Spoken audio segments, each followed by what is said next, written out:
Hello, YouTubers. Joe Kersey here again on Sunday, November 23rd, 2014 at 3:20 in the afternoon Eastern Time. Uh, Video is supposed to be a cooler, in terms of temperature, medium, uh, than perhaps print is. So I'm going to try to settle down.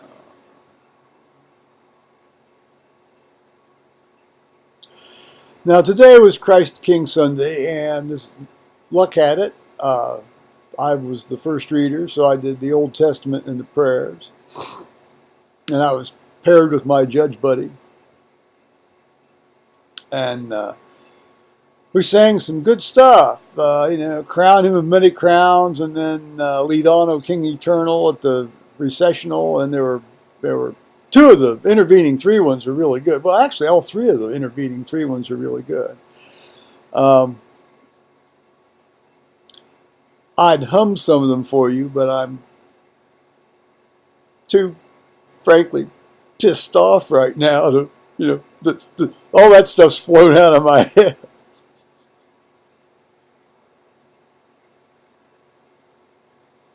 Now, as you may have heard me remark over the last several months, our rector went on sabbatical, and for 3 months. He'd been with us 7 years. He came in September of 2007, and after 7 years, they're entitled to take 3 months off as a sabbatical, and that was written into his contract when he started, and so he took those 3 months and came back. All Saints Day, All Saints Sunday. Well, actually, he came back All Saints Day, November 1st, and now, our previous rector had been with us 7 years, and then he took a sabbatical, and then he pulled the pin and left town. Now, by pulling the pin, I don't mean retired. He went off to another church.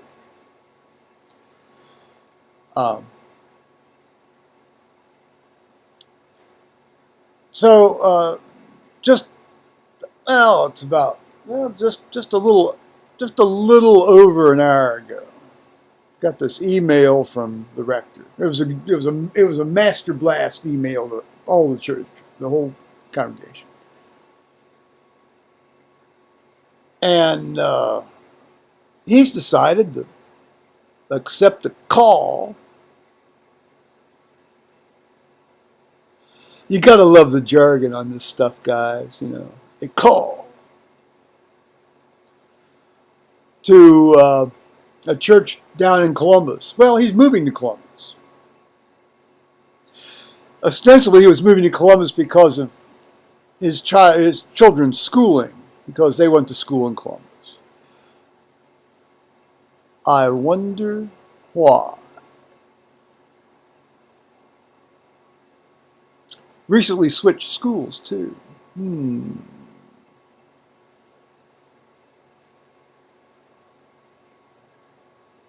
Well, that's neither here nor there. Appearances, though, do matter to people. I had sort of quasi-jokingly replied to him when he said he was moving out of Delaware. I said, "You're not getting ready to pull the pin on us now, are you, and leave us in the lurch, like our last guy did?" "Oh, no. BS.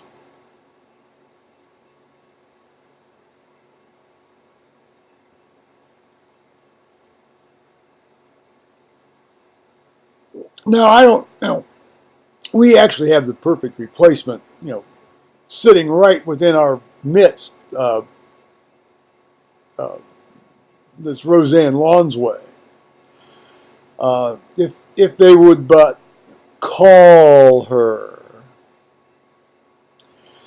And I don't know, there might be a very good chance they do. But see, the problem is, you can't, that's not how they do things.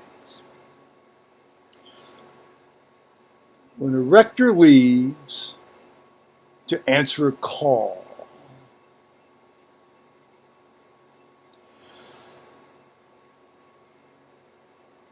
the U.S. Episcopal Church goes through this whole bunch of bullshit rigmarole. You have to take a parish survey. The parish has to go through a discernment period.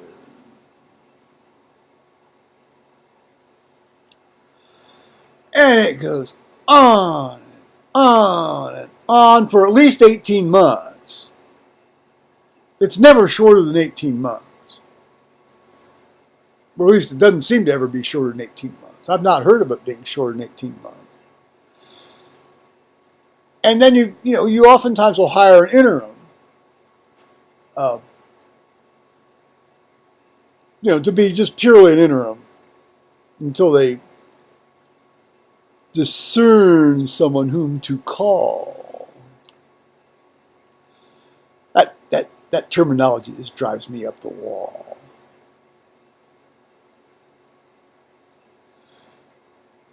But meanwhile, you've spun your tires, over about 5 or 6 sessions, or well, more than that. I mean, many sessions of navel gazing. Oh, what do we like as a parish?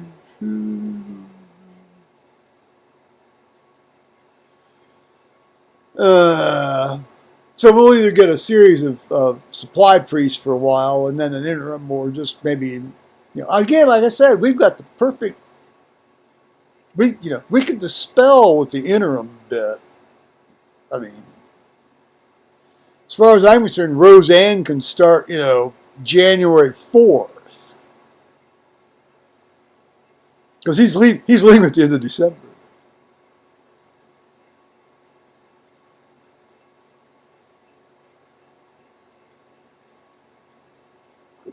That's too bad. I really like this guy. Now, I didn't much care for his preaching. I will say his preaching, since he came back, has been much better. He sticks to the scripture for the most part. Although he did go off into a digression about some movie for a while today. But no, there's been a lot less of that. Well, one good thing that might happen is that we're going to get a lot less of this.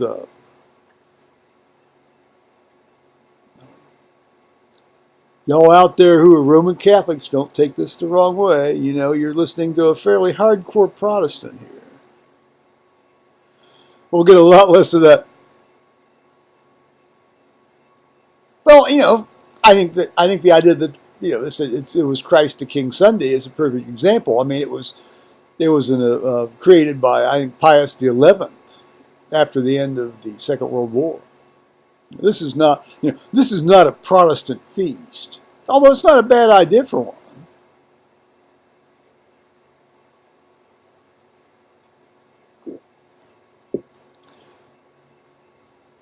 You don't have,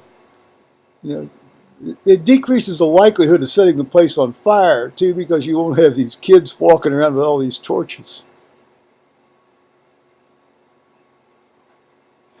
I don't know, maybe we'll get somebody in there who's even more crypto-Catholic than, It was interesting, he told our former, when he first came, he says to our former choir director and organist, I'm a crypto-Catholic, and she says, there's nothing crypto about it.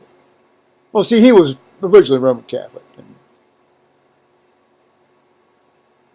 I don't know, fled or converted or whatever the terminology is. Yeah, it's too bad. I mean, it's just leaving St. Peter's aside. I mean, it's a loss to the Delaware community. I hate to use the word community. It's a loss to, just the Delaware area. I mean, he's been involved in a lot of things, and he's brought in a lot of new families. Actually, I don't know. I mean, new families move in, but we've got a lot of new blood in there now.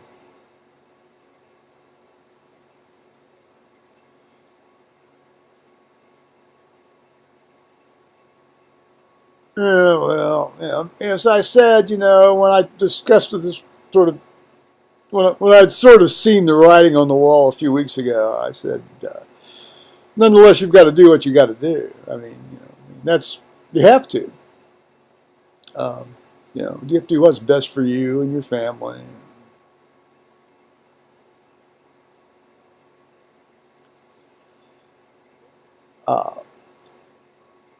The whole process of a rector upping stakes and leaving is that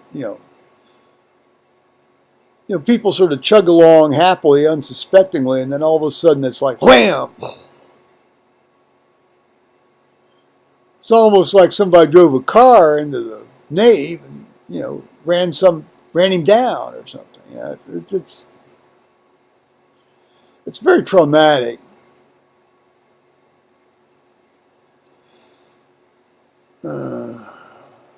I hope we get whoever we get. I hope that individual actually believes in the resurrection and the reality of this stuff, because the last one really didn't. The last one thought Jesus was just a really nice guy. This guy believes that Jesus was the Son of God and was, resurrected. He was, God incarnate.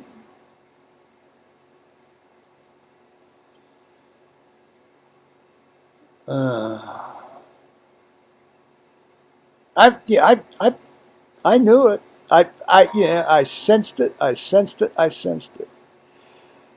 And I sure, very selfishly, I wish he wouldn't leave.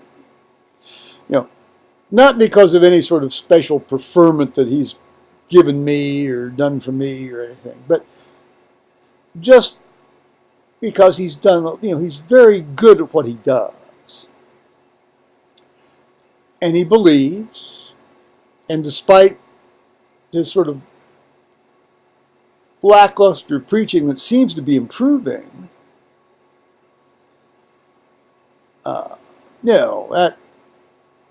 that's okay.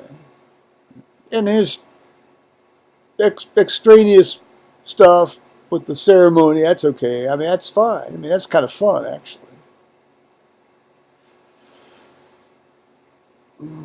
But, oh, gosh. I sure hope we don't have to go through all this tire-spinning horse shit. And that's what it is. It's just tire-spinning horse shit.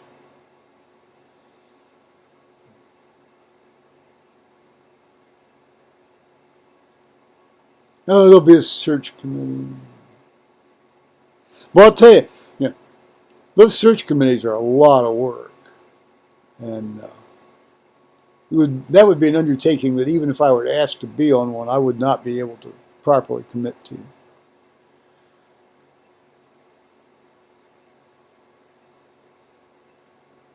Also, in reality, I really think the younger people should be the ones doing the searching.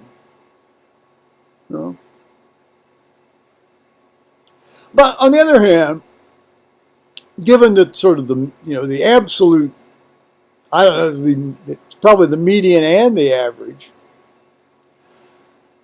length of time a rector's been in any given parish in an Episcopal church is somewhere around between 7 and 12 years.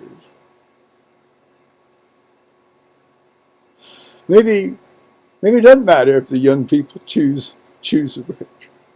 Younger folks choose a rector. I think it'd be appropriate for the people that have kids. I mean, I think really because I mean, that's going to be fairly formative, but for even just 7 years with a lot of these kids. And but of course, those are exactly the people that probably have the least amount of time to go jaunting all over the countryside, flying around to listen to people preach in various churches to try to find somebody. So, yeah, it's a double-edged sword, and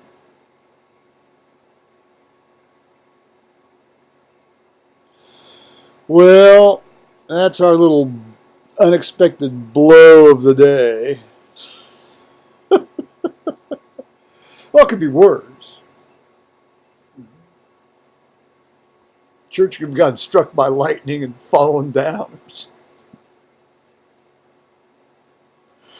All right, I'm going to go sort of, lick my wounds here. Bye-bye, YouTubers.